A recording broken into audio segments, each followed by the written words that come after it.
अस्सलाम वालेकुम दोस्तों। दुनिया में दो ऐसे मुल्क हैं जिन्होंने तारीख के मुश्किल तरीन फैसले किए।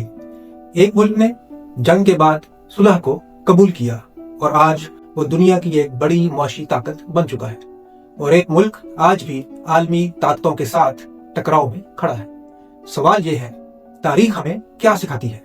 क्या कभी कभी पीछे हटना ही सबसे बड़ी हिकमत होती है? तो इस वीडियो में आपको ये भी बताऊंगा कि हज़रत मोहम्मद सल्लल्लाहु अलैहि वसल्लम ने हमको क्या सिखाया है।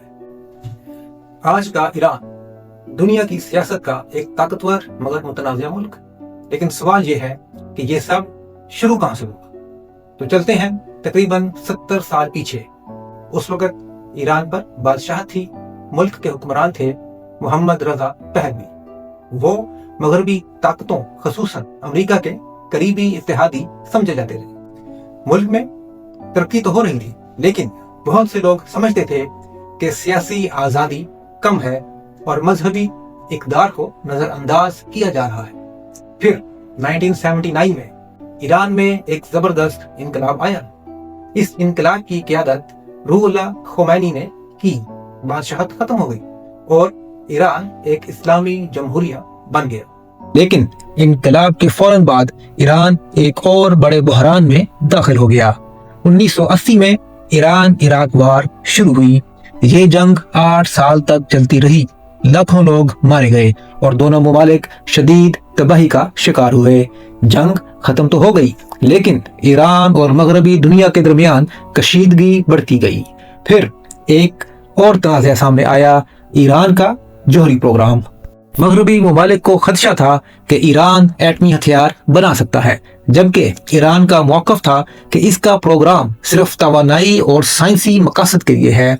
इसी तनाज़े की वजह से यूनाइटेड नेशंस और मगरबी मुमालिक ने ईरान पर सख्त मुआशी पाबंदियां लगा दी। पाबंदियों की वजह से मईशत पर दबाव बढ़ा और अवामी मुश्किलात भी बढ़ गईं। कई बार ईरान में एहतजाज भी हुआ, लेकिन हुकूमत अपनी पॉलिसियों पर कायम रही। 2015 में एक अहम मुआहिदा हुआ जिसे कहा जाता है joint comprehensive plan of action.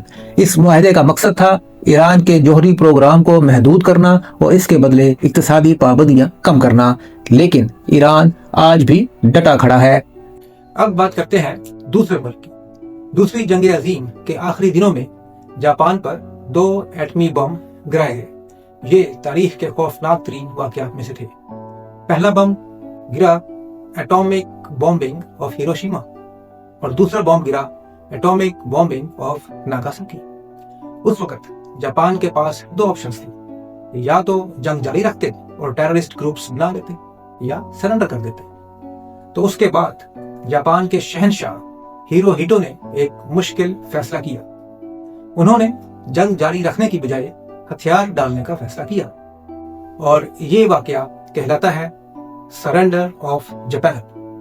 Japan ने जंग के बाद बैनुल अक़वामी मुआहिदे कबूल किए और अपनी तवज्जो मईशत, तालीम और टेक्नोलॉजी पर लगा दी। चंद दहाइयों के अंदर जापान दुनिया की सबसे बड़ी मुआशी ताकतों में शामिल हो गया। आज जापान दुनिया की बड़ी टेक्नोलॉजी और सनती ताकत है। अगर जापान हथियार ना डालता तो शायद आज की दुनिया बिल्कुल मुख्तलिफ होती।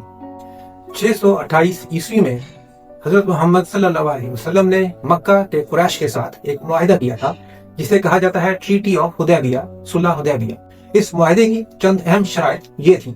10 साल तक जंग नहीं होगी। मुसलमान इस साल उम्रा किए बगैर वापस जाएंगे। अगले साल मुसलमान मक्का आ सकते हैं, लेकिन सिर्फ 3 दिन के लिए।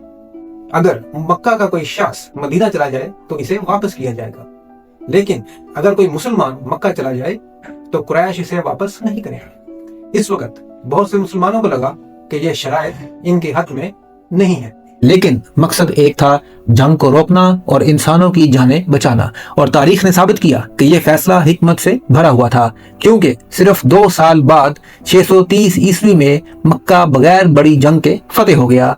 इस वाक़ये को कहा जाता है कॉन्क्वेस्ट ऑफ मक्का।